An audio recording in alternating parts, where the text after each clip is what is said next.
કે eggs produce કરવા, ઓવમ છે એનું પ્રોડક્શન કરવું, એટલે કે અંડકોષ ઉત્પન્ન કરવા એનું મુખ્ય કાર્ય છે.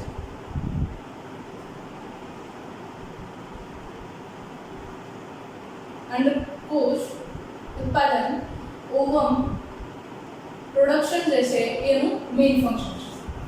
પણ અહીંયા આગળ આપણે જ્યારે વાત કરીએ છીએ ત્યારે અંડપિંડ છે એના માટે આપણે ખાસ વાત કરવાનું છે અંતસ્ત્રી ગ્રંથિ તરીકે. અંડપિંડ ઓવરી જે છે એ તમે જુઓ તો ફિમેલ બોડી જે છે એમની અંદર લોઅર એબ્ડોમિનલ પોર્શન એટલે કે ઉદરીય ગુહા જે છે એમાં નીચેની તરફ ગોઠવાયેલું હોય છે, બરાબર. અને જનરલી જોઈએ તો અંડપિંડ છે એ પેરમાં આવેલા હોય છે, એક લેફ્ટ સાઈડ અને એક રાઈટ સાઈડ, એવી રીતે અંડપિંડ છે ગોઠવાયેલા હોય છે. હવે જ્યારે અંડપિંડ છે એની સંરચના આપણે જોઈએ છે, ફિગર સાથે સ્ટ્રક્ચર છે એને સમજીએ. અંડપિંડ છે એમની જ્યારે આપણે સંરચના જોઈએ છીએ ત્યારે કે આવા પ્રકારની સંરચના તમને જોવા મળે છે, બરાબર. ફોર એક્ઝામ્પલ ધારો કે આપણે એનો છેદ લીધો છે તો તમને એક લાઈન જે છે ઉપરની તરફ આ બ્લુ કલરથી હું ડ્રો કરું છું, બરાબર, એ જે છે એ જર્મિનલ એપિથેલિયમ એટલે કે અધિચ્છદીય જનન અધિચ્છદીય કોષોનો સમૂહ આવેલો છે. જર્મિનલ એપિથેલિયમ. જનરલી આપણે લેક્ચર જે છે ગુજરાતીમાં હોય છે પણ એની અંદર ઇંગ્લિશ ટર્મિનોલોજી વધારે આવે છે. એની પાછળનું મેઇન રીઝન છે કે તમે લોકો આગળ જ્યારે પણ સ્ટડી કરશો ત્યારે ટર્મિનોલોજીને લઈને કન્ફ્યુઝન ન થાય, અને તમે જ્યારે આગળ સ્ટડી કરો ત્યારે તમને લોકોના વર્ડ્સ છે થોડા એક્સપિરિયન્સ વાળા લાગે કે મેં ક્યારેક સાંભળેલા છે, બરાબર. એટલે ઇંગ્લિશ અને ગુજરાતી બંને તો સાથે જ કરો, બરાબર. જર્મિનલ એપિથેલિયલ સેલ્સ એને આપણે કહીએ છીએ જનન અધિચ્છદીય કોષો, એને આપણે કહીએ છીએ જનન અધિચ્છદીય કોષો, બરાબર.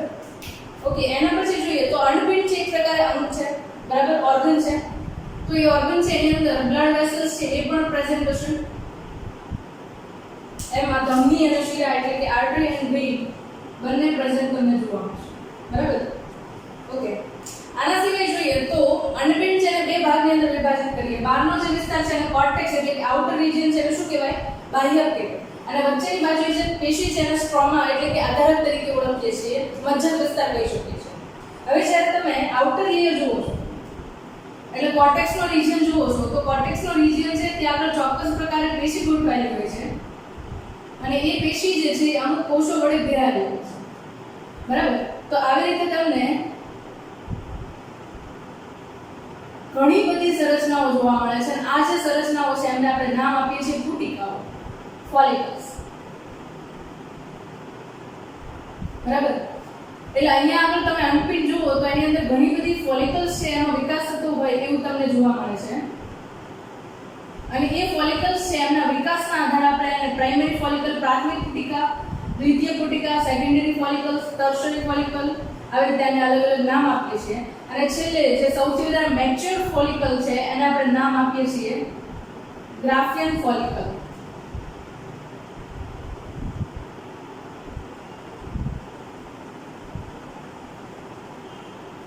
ઓકે, ગ્રાફિયન ફોલિકલ જે છે એમની અંદર તમને જે મળે છે એ શું હોય છે તો કે એકદમ વિકસિત પ્રકારનો અંડકોષ હોય કે જેમના અંદર સંપૂર્ણપણે ડેવલપમેન્ટની પ્રોસેસ પૂરી થઈ ગઈ હોય અને આ અંડકોષ છે દ્વિતીય પૂર્વ પ્રકારનો અંડકોષ હોય છે, સેકન્ડરી ઓવમ હોય છે, બરાબર.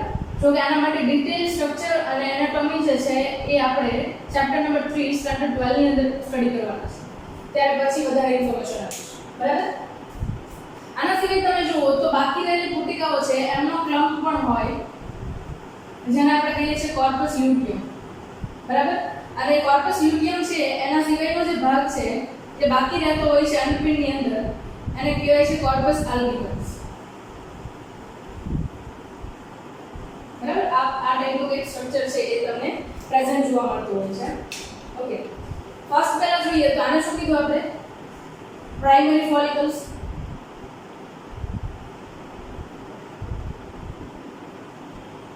પ્રાથમિક પુટિકા,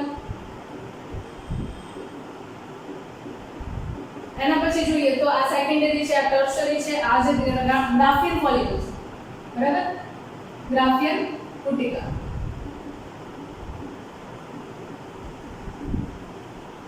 ગ્રાફિયન ફોલિકલ, ગ્રાફિયન પુટિકામાંથી જે અંડકોષ છે મુક્ત થવાની પ્રક્રિયા છે એને આપણે નામ આપીએ છીએ અંડપાક એટલે કે ઓવ્યુલેશન. અને શું કહેવાય? અંડપાકની પ્રક્રિયા.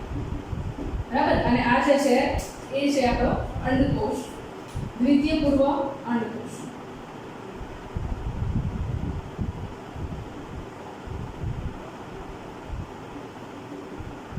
બરાબર. પહેલા તમે એનાટોમીથી પરિચિત થઈ જાઓ કે અંડપિંડ છે એની અંદર સંરચના છે, એમાં કયા કયા ભાગ આવેલા હોય, કેવી રીતે કાર્ય કરવા માટે જોડાયેલા છે. બરાબર. એટલા માટે આપણે પહેલા એનાટોમી જોઈએ છે, પછી એની અંદર હોર્મોન્સને લઈને, અંતઃસ્રાવને લઈને કેવા કેવા ચેન્જીસ થાય છે એના માટે આપણે ડીપ સ્ટડીઝ કરીએ છીએ. બરાબર. ઓકે. આ જે છે એ કઈ તો કે કોર્પસ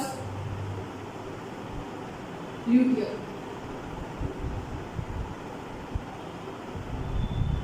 કોર્પસ લ્યુટિયમ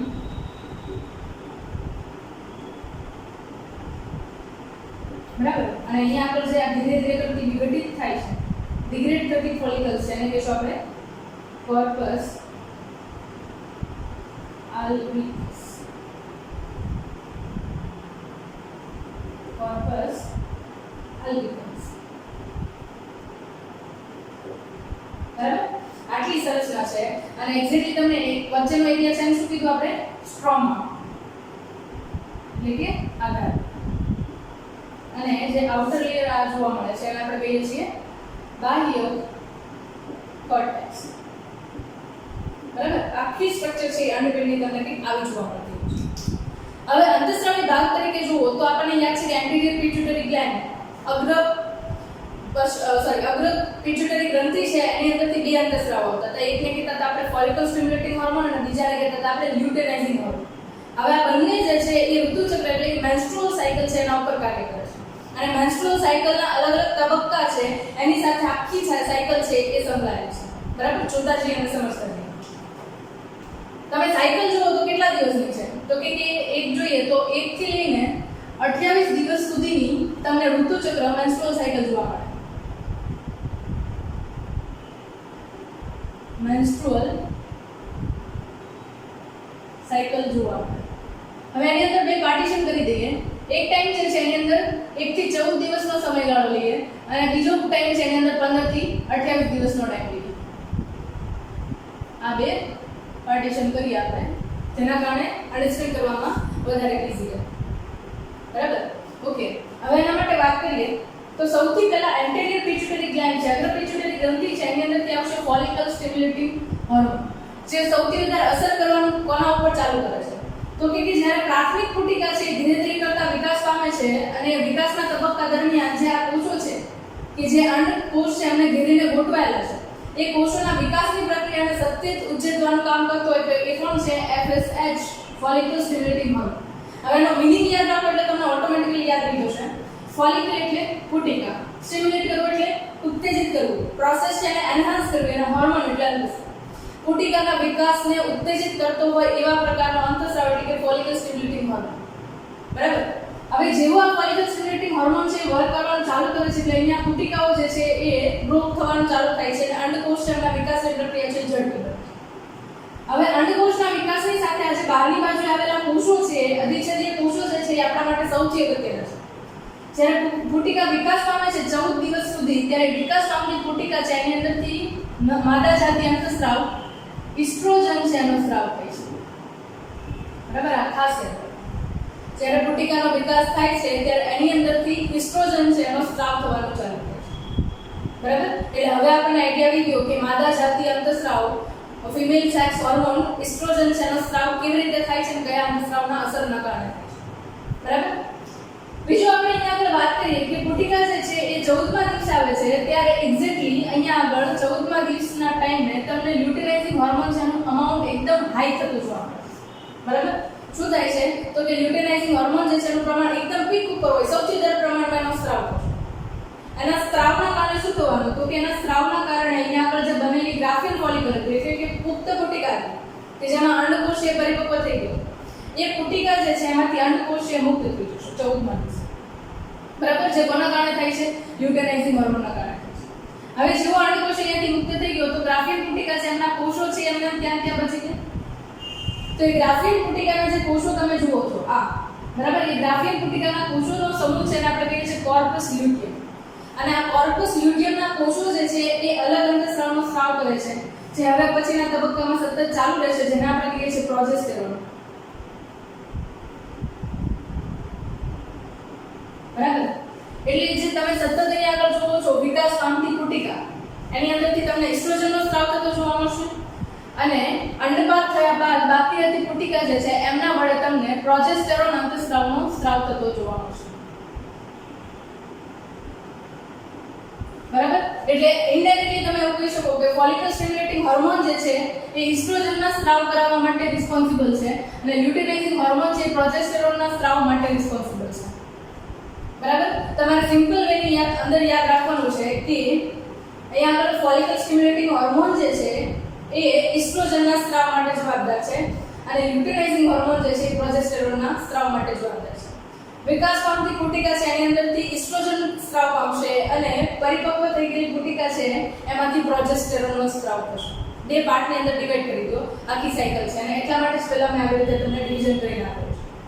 હવે આ થોટ તમને ક્લિયર થઈ ગયો હોય તો એના ઉપરથી એક બીજો થોટ કહેવાનો છે મારે, જે તમને લગભગ ચેપ્ટર નંબર 3 ની અંદર કામ આવશે, રિપ્રોડક્શન ઇન હ્યુમન. બરાબર, એની અંદર તમે જોશો પાછા કે આખી પ્રોસેસ છે કેવી રીતે થતી હશે. બરાબર, ઓકે. હવે આપણે જોવાની છે કે હોર્મોન છે એની ઇફેક્ટ ફિમેલ બોડી ઉપર શું છે. બરાબર, ફિમેલ બોડી છે એના ઉપર કેવી રીતે વર્ક કરે છે. હજી એક અંતઃસ્રાવ આવે છે જેનું નામ કહી દઉં તમને, એને આપણે કહીએ છીએ રિલેક્સિન હોર્મોન. કયો છે? રિલેક્સિન અંતઃસ્રાવ. બરાબર, બધા અંતઃસ્રાવ છે એના માટે આપણે ડિસ્કસ કરી લઈએ કે કાર્ય કેવી રીતે કરે છે. સૌથી પહેલા વાત કરું તો એસ્ટ્રોજન અંતઃસ્રાવ. એસ્ટ્રોજન છે એ શરૂઆતની અંદર જ્યારે પુખ્તાવસ્થા સુધી બાળકી પહોંચે છે, એટલે કે ફિમેલ જે છે પુખ્તાવસ્થા સુધી પહોંચે છે, ત્યારે એમના શરીરની અંદર દ્વિતીય ગૌણ જાતીય લક્ષણો, સેકન્ડરી સેક્સ કેરેક્ટર્સ છે એમના ડેવલપમેન્ટ માટે રિસ્પોન્સિબલ છે. એટલે કે બ્રેસ્ટ ડેવલપમેન્ટ, બરાબર, પ્યુબિક હેર ડેવલપમેન્ટ, અંડરઆર્મ્સ હેર ડેવલપમેન્ટ, આ બધા હેર ડેવલપમેન્ટ છે એના ઉપર ફોકસ કરે છે. આના ઉપર વોઇસ જે છે એના ઉપર પણ એ હોર્મોન છે એમની ઇફેક્ટ જોવા મળતી છે. તો આ બધી ઇફેક્ટ તમને સેકન્ડરી કેરેક્ટરિસ્ટિક ફિમેલની અંદર એઝ અ રિપ્રોડક્ટિવ ઓર્ગન તમને જોવા મળે છે. બરાબર, એ બધી એસ્ટ્રોજન હોર્મોનના કારણે થાય છે. ઇન્ટરનલી તમે જુઓ તો વજાઇના ડેવલપમેન્ટ છે, યુટેરાઇન વોલ ડેવલપમેન્ટ છે, આ બધા ડેવલપમેન્ટના પ્રોસેસ છે એ એસ્ટ્રોજન છે એમના વડે સ્ટાર્ટ થતા હોય છે.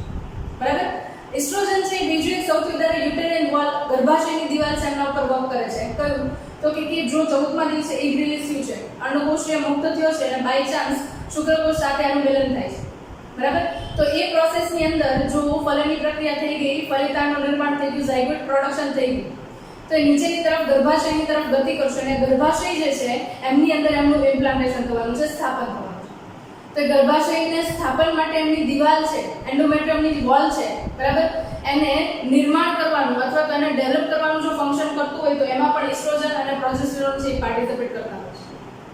બરાબર, મેઇનલી જો તો એ એસ્ટ્રોજન છે એની અંદર પાર્ટિસિપેટ કરશે. ઓકે, હવે વાત કરીએ કે જો ઝાયગોટ છે એનું ઇમ્પ્લાન્ટેશન થઈ જાય છે, ગર્ભાશયની દિવાલમાં સ્થાપન થઈ જાય છે ફલિતાંડ, તો એના પછી એક્ચ્યુઅલ રોલ આવશે કોણ આવશે? તો કે પ્રોજેસ્ટેરોન આવશે. જો ગર્ભાશયની અંદર બાળક છે એટલે કે ઝાયગોટ છે ફલિતાંડ છે એનું સ્થાપન થાય છે, તો પ્રોજેસ્ટેરોન જે છે એ સતત 9 મહિના સુધી કોર્પસ લ્યુટિયમ છે એમના વડે સ્ત્રાવ પામશે. બરાબર, અને કોર્પસ લ્યુટિયમ છે થોડી પ્રમાણની અંદર વધારે પ્રમાણમાં પ્રોજેસ્ટેરોન રિલીઝ કરવા માટે સાઇઝમાં ઇન્ક્રીમેન્ટ કરશે. બરાબર, એટલે આ વાત કઈ કરી તો કે પ્રોજેસ્ટેરોન છે એની પોઝિટિવ ઇફેક્ટ કે જ્યારે પ્રેગ્નન્સી છે ત્યારે આ અંતઃસ્રાવ છે સૌથી અગત્યનો છે, એટલા માટે પ્રોજેસ્ટેરોન છે અને પ્રેગ્નન્સી હોર્મોન તરીકે પણ ઓળખવામાં આવે છે.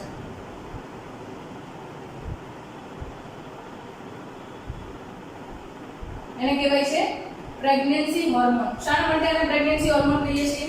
તો કે જ્યારે 9 મહિના સુધી બેબી છે એનું ડેવલપમેન્ટ થાય છે, ત્યારે વોર્મ સાથે ગર્ભાશયની દિવાલ છે એમની સાથે જોઈન્ટ કરીને રાખવા માટેનો જે હોર્મોન છે કયો છે?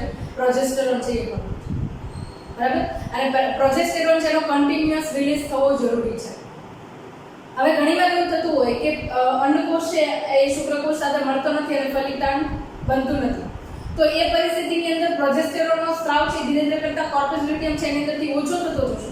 બરાબર, અને એની સાથે સાથે તમને એવું જોવા મળશે કે ગર્ભાશયની અંદરનું સ્તર હતું, એન્ડોમેટ્રિયમની દિવાલ હતી, બરાબર, એ ધીરે ધીરે કરતા તૂટવા માંડશે, જેના કારણે માસિક ચક્રમાં માસિક સ્ત્રાવ મેન્સ્ટ્રુઅલ ફ્લુઇડ જે છે એ રિલીઝ થતો જોવા મળશે.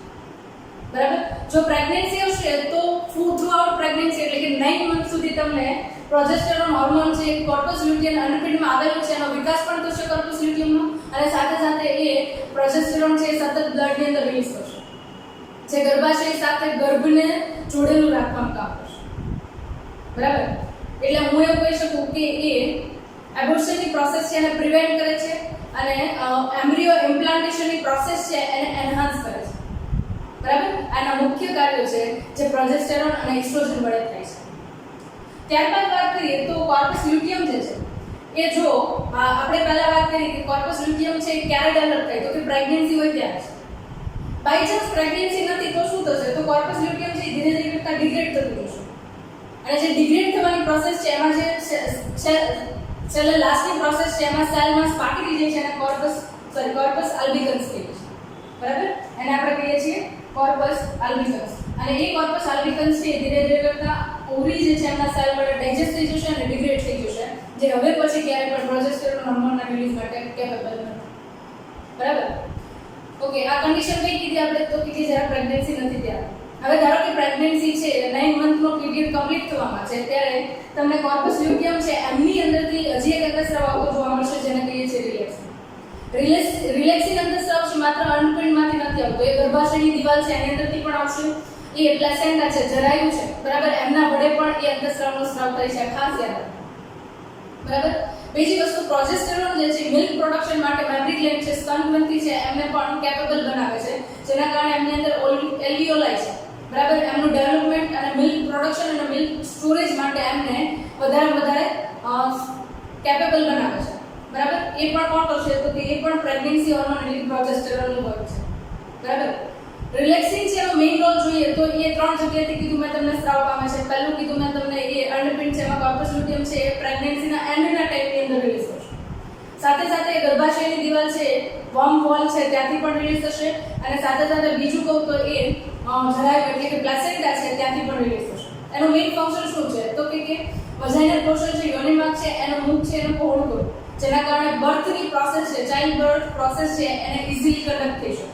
બરાબર, એટલે રિલેક્સિંગનું મેઇન ફંક્શન શું તો કે યુટેરાઇન વોલ છે એમના muscle and vaginal wall muscle છે એમને રિલેક્સ કરવા એ એનું મેઇન ફંક્શન છે, જે રિલેક્સિંગ તરીકે એ વર્ક કરશે. બરાબર, તો આ બધી જ પ્રોસેસ જે છે એ તમને હોર્મોન છે એમની સાયકલના બેઝ પર જોવા મળે છે.